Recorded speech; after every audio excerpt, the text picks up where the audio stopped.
Metro is looking to change things up. The rail service getting ready to propose some new hours. But as transportation reporter Pete Montine explains, those changes might inconvenience some riders.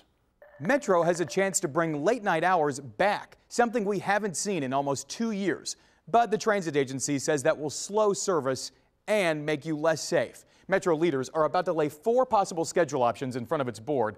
This is a delicate balance. The agency wants 5 hours overnight for safety projects. Clearing track beds and waterproofing tunnels are just some of the fixes. Here are Metro's hours right now. A big gap to work overnight and on weekends when the system closes at 1 a.m.